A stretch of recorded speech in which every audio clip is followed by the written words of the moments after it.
To me, I've been like the number one fan for the past 20 years. I'm just glad that you can appreciate what I appreciate, you know? Yes, 110 million%. I refer to myself as both female and male, like so only often, but only to inhumane. And listen, you don't owe anybody shit, you know.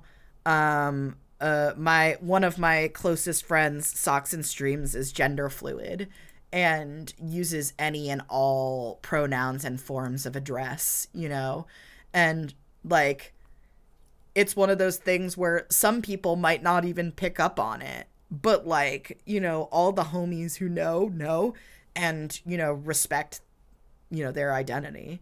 Partner has zero clue when someone is hitting on him, and he presents as that type that a lot of gay guys are really into. It's just so funny after we are out. And I'm like, he really thought you were cute, and partner is just deadpan like he did. But I think you are wrong. No, Mark is perceptive. If anything, I'm the one who doesn't know what's happening. Mark is usually the perceptive one. How's the outlining going? Really good, actually. I'm feeling very good about it so far. Uh, I'm good. Not really listening much because on Giant Call outlining book two. Hell yeah. Book two of the Mafia stuff or book two of Romantasy stuff? I was reading into some things about PCOS technically being a potential intersex condition, and it made me think a lot about gender lately. I feel like a woman, but not a woman under the cis hetero patriarchy's expectation thereof, which is also such an enormous thing to untangle. Like, for about the first year that I started reading about gender nonconforming identities, I really had to do a lot of work to feel like, what am I dealing with only internalized misogyny and not understanding my place in terms of a cis hetero patriarchy expectation and the archetypes of feminine beauty or whatever?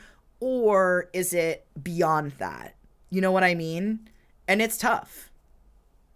Respectfully appreciating from a distance, please.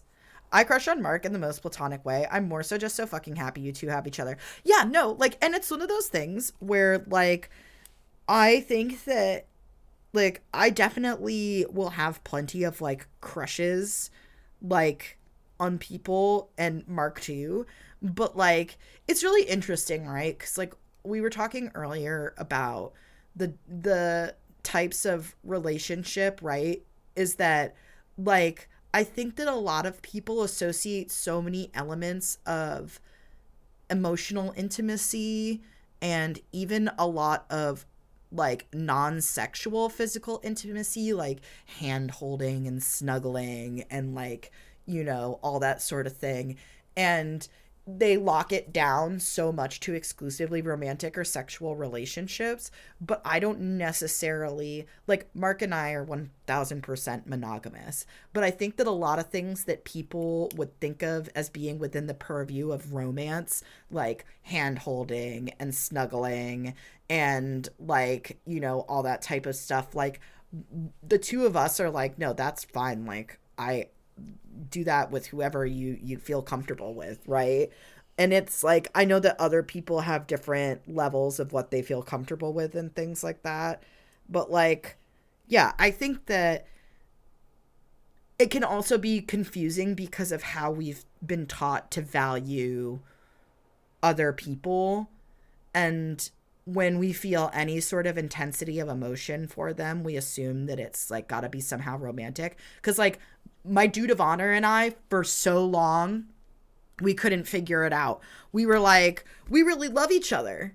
And we do love each other, just not in a romantic or sexual way, right? But for a long time, because he was boy, I was girl, you know, we assumed that if we cared this much about each other and we were this desperate to be in one another's lives permanently, that we had to do that via a romantic connection. And it was miserable. Let me tell you, until we realized, oh, we can actually have this super meaningful, intimate relationship that is not rooted in romance. And I'm so lucky to be able to have that, like, those types of relationship in my life. Right. Like, I don't want him for myself. He's just mega hot and so good that he's got a good spouse who is awesome and matches his energy. Same for Egg. Mega hot, please. And it's so awesome that they have a husband who matches their energy. Like, I've got my own husband. Right. And Ollie matches your energy. And you guys are gorgeous together. But I can appreciate that Egg and Mark are fucking iconic. Yes. And I also, like when I said earlier that I do think that there's someone or someones for everyone that, like, you know, that partnership, whether it's a monogamous partnership or, you know, a polyamorous constellation or some other ethically non-monogamous configuration, you know, is great. I'm a big fan of seeing people I love in loving and supportive relationships, period. Exactly, Cece. That's so fucking real, y'all. I